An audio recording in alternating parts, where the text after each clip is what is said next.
मेरे फिल्म मेरे फिल्म मेरे फिल्म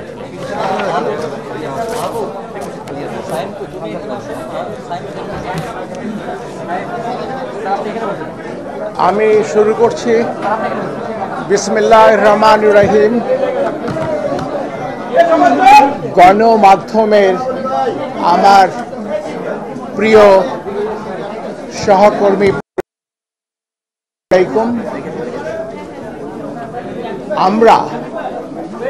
আমি সহ আমার কমিশনের মাননীয় কমিশনার বৃন্দ বিগত বিভিন্ন উপলক্ষে আপনাদের সাথে একত্রিত হয়েছিলাম। বিভিন্ন উপলক্ষে আমরা মত বিনিময় করেছি। আমাদের বিভিন্ন কাজে আপনারা অত্যন্ত আন্তরিকভাবে সকল সময়ে আমাদেরকে সহায়তা করেছেন, যা আমাদেরকে সত্যিই কৃতজ্ঞ বিমুগ্ধ করেছিল। আজকে আমাদের বিদায় লগ্নে আপনারা জানেন দেশে একটা বড় ধরনের জনতার ছাত্র জনতার যে অভ্যুত্থান, এটা আমাদের দেশকে আগামীতে প্রবল সংস্কারের দিকে এগিয়ে নিয়ে আরও সুন্দর একটি বাংলাদেশ সৃষ্টির যে প্রতিশ্রুতি দেওয়া হয়েছে, আমরা সকলেই আশাবাদী সেই স্বপ্ন অচিরেই বাস্তবায়িত হবে। আগামী দিনের বাংলাদেশ সকল বিষয়, প্রশাসন, বিচার, নির্বাচন সব কিছু অনেক সুন্দর হবে। আমি আমার বক্তব্য দীর্ঘায়িত করব না। আমি ছোট্ট একটি বক্তব্য লিখে নিয়ে এসেছিলাম। আপনারা যদি ধৈর্য সহকারে শ্রবণ করেন আমি কৃতার্থ হব। দেশের প্রথম সাংবিধানিক সাধারণ নির্বাচন 1973 সালে অনুষ্ঠিত হয়েছিল। সেই নির্বাচন নিয়েও ছিল অনেক বিতর্ক। 1979 ও 1987 সালের সাধারণ নির্বাচন সামরিক শাসনামলে হয়েছে, ফলাফল নিয়েছিল বিতর্ক। 1991 নির্বাচন সম্মত রাজনৈতিক রূপরেখার ভিত্তিতে একটি তত্ত্বাবধায়ক সরকারের অধীনে হয়েছিল। 1996 ও 1901 সালের নির্বাচন সাংবিধানিক নির্দলীয় তত্ত্বাবধায়ক সরকারের অধীনে সূক্ষ্ম বা স্থূল কারচুপির সীমিত সমালোচনা সত্ত্বেও সার্বিকভাবে সুন্দর ও গ্রহণযোগ্য হয়েছিল। 2008 সালে নির্বাচন সেনা সমর্থিত নির্দলীয় তত্ত্বাবধায়ক সরকারের অধীনে অনুষ্ঠিত হয়েছে। সেই নির্বাচনে বিএনপি মাত্র 27টি এবং আওয়ামী লীগ 230টি আসন পেয়েছিল। নির্বাচন বিতর্কের ঊর্ধ্বে ছিল না। নিরাপদ প্রস্থান বা সেফ এক্সিট বিষয়ে বিএনপি এবং আওয়ামী লীগের সাথে সেনা সমর্থিত অসামরিক তত্ত্বাবধায়ক সরকারের দর কষাকষির বিষয়টি প্রকাশ্য ছিল। সেই প্রশ্নে বিএনপি এবং আওয়ামী লীগের অবস্থানও গোপন ছিল না। 2014, 2018 এবং 2024 সালে নির্বাচন সংবিধান মতে দলীয় সরকারের অধীনে হয়েছে। 2014 সালে নির্বাচনে বিএনপি সহ অনেক দলই অংশগ্রহণ করেনি।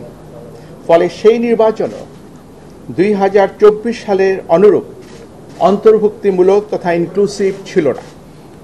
2018 সালের নির্বাচনে বিএনপি অংশগ্রহণ করেছে, নির্বাচন ইনক্লুসিভ ছিল। বিএনপি আসন পেয়েছিল মাত্র 6টি, পক্ষান্তরে আওয়ামী লীগ পেয়েছিল 258টি। মন্তব্য নিষ্প্রয়োজন। 2024 সালের 7 জানুয়ারি দ্বাদশ জাতীয় সংসদ নির্বাচন হয়েছে বর্তমান নির্বাচন কমিশনের অধীনে বা ব্যবস্থাপনায়।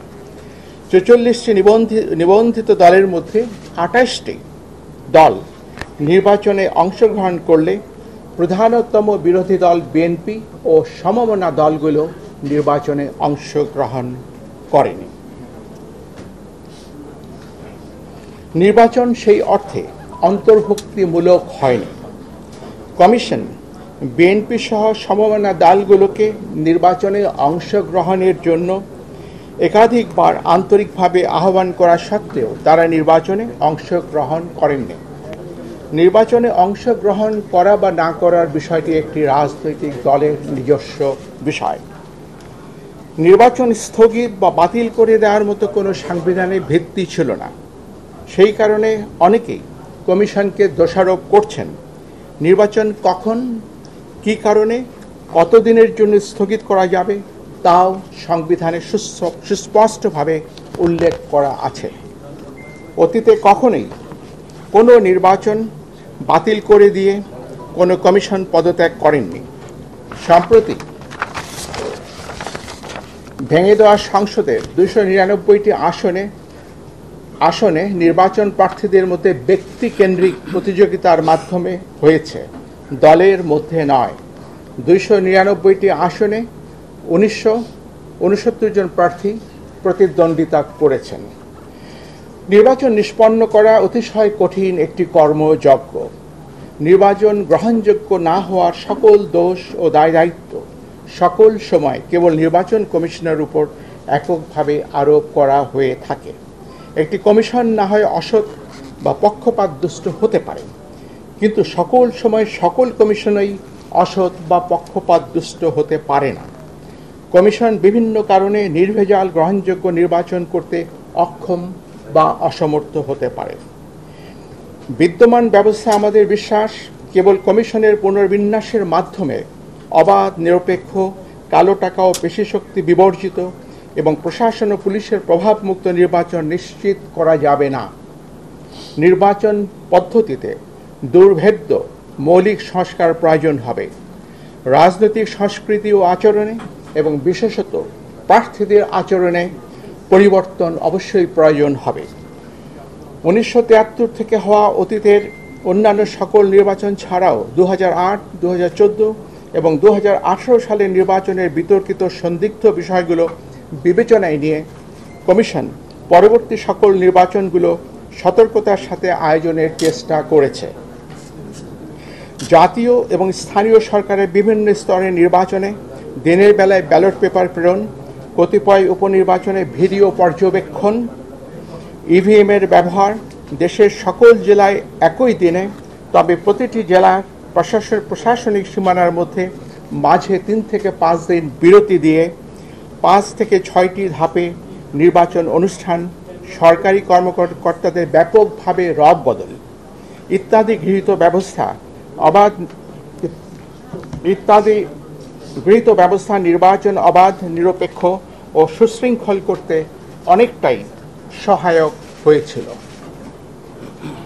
নির্বাচন মূলত একদলীয় হওয়ার কারণে কারচুপি বা সরকারিভাবে প্রভাবিত করার প্রয়োজন ছিল না। আমি স্পষ্ট করে বলছি, নির্বাচন যেহেতু একদলীয় ছিল, কাজে এই নির্বাচনকে সরকারিভাবে প্রভাবিত করার কোনো আবশ্যকতাও কার্যত ছিল না।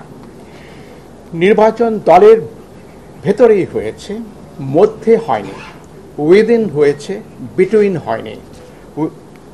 কমিশন দায়িত্ব গ্রহণের পর থেকে 2 বছর সময়ে ইউনিয়ন পরিষদের 992টি, উপজেলা পরিষদের 496টি, জেলা পরিষদের 71টি, পৌরসভার 90টি এবং সিটি কর্পোরেশনের 16টি নির্বাচন করেছে। নির্বাচনগুলোর সততা, সিদ্ধতা, নিরপেক্ষতা, অবাধ হওয়া নিয়ে অতীতের ন্যায় ব্যাপক বিতর্ক বা সমালোচনা হয়নি। উপনির্বাচন সহ জাতীয় সংসদের মোট 318টি আসনে কমিশন নির্বাচন করেছে।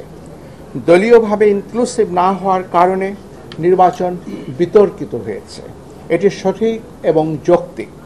কিন্তু বাংলাদেশের 53 বছরের ইতিহাসে কোনো নির্বাচন কমিশন সংবিধান উপেক্ষা করে স্বেচ্ছায় নির্বাচন না করে বা বাতিল করে দিয়ে পদত্যাগ করেছে এবং সেই কারণে নির্বাচন হয়নি এমন কোনো দৃষ্টান্ত বা উদাহরণ নেই। সরকার বারবার বলেছেন ব্যাপক সংস্কারের মাধ্যমে নির্বাচন ব্যবস্থাকে ঢেলে সাজাতে হবে। আমি আরেকবার উচ্চারণ করে বলছি, সরকার বারবার বলছেন ব্যাপক সংস্কারের মাধ্যমে নির্বাচন ব্যবস্থাকে ঢেলে সাজাতে হবে। নির্বাচন বারংবার ব্যর্থ হওয়ার প্রকৃত সত্য কারণ এই কথাটির মধ্যেই নিহিত। কমিশনের সদস্যরা সংবিধান মেনে দায়িত্ব পালন করে থাকেন। আমাদের কর্মকালে আমরা গণমাধ্যম, প্রশাসন, আইন শৃঙ্খলা রক্ষাকারী বাহিনী, সশস্ত্র বাহিনী সহ আবশ্যক সকলের আন্তরিক সহযোগিতা পেয়েছি। আমি আজ এই বিদায় লগ্নে কৃতজ্ঞ চিত্তে সেটি স্মরণ করছি। বর্তমান ও অতীত থেকে আহরিত অভিজ্ঞতা, জ্ঞান ও উপলব্ধি থেকে ভবিষ্যতের জন্য কিছু প্রস্তাবনা সরকারের সদয় বিবেচনার জন্য রেখে যাওয়া আমরা আমাদের কর্তব্য মনে করছি। বাংলাদেশের জনগোষ্ঠীর সমরূপতা, হোমোজিনিটি কারণে সংখ্যানুপাতিক প্রতিনিধিত্বমূলক নির্বাচনের জন্য বাংলাদেশ আদর্শ ক্ষেত্র হতে পারে। সেই সাথে নির্বাচন 4 বা 8টি পর্বে, প্রতিটি পর্বের মাঝে 3 থেকে 5 দিনের বিরতি রেখে অনুষ্ঠান করা ব্যবস্থাপনার দিক থেকে সহজ ও সহায়ক হতে পারে। আমাদের প্রবর্তিত অনলাইনে নমিনেশন দাখিল অব্যাহত রেখে নির্বাচন প্রক্রিয়ায় প্রযুক্তির ব্যবহার অপটিমাইজ করতে পারলে আমাদের ধারণায় এটি ভবিষ্যতের জন্য উত্তম হবে। অধিকন্তু প্রতিটি সাধারণ নির্বাচন নির্দলীয় তত্ত্বাবধায়ক সরকারের অধীনে অনুষ্ঠিত হলে উদ্দেশ্য অর্জন আরও সুনিশ্চিত হতে পারে। পরিশেষে আপনাদের অবহিত করতে চাই, আমি সহ মাননীয় কমিশনারগণ দেশের পরিবর্তিত বিরাজিত অবস্থায় পদত্যাগ করতে মনস্থির করেছি। আমরা অদ্যই পদত্যাগপত্র মহামান্য রাষ্ট্রপতির সমীপে উপস্থাপনের নিমিত্ত কমিশনের সচিব মহোদয়ের হাতে দেব। দুজন সদস্য এখানে উপস্থিত নাই, তারাও কি পদত্যাগ করছেন? না,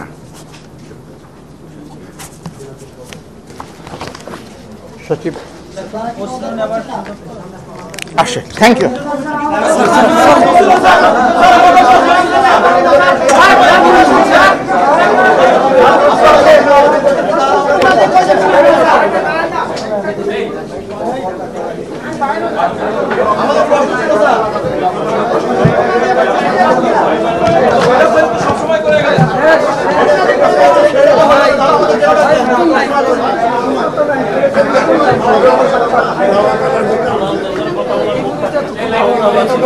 যদি প্রশ্নের ইস্যু না দেন তাহলে আমাদেরকে কেন রাখবেন?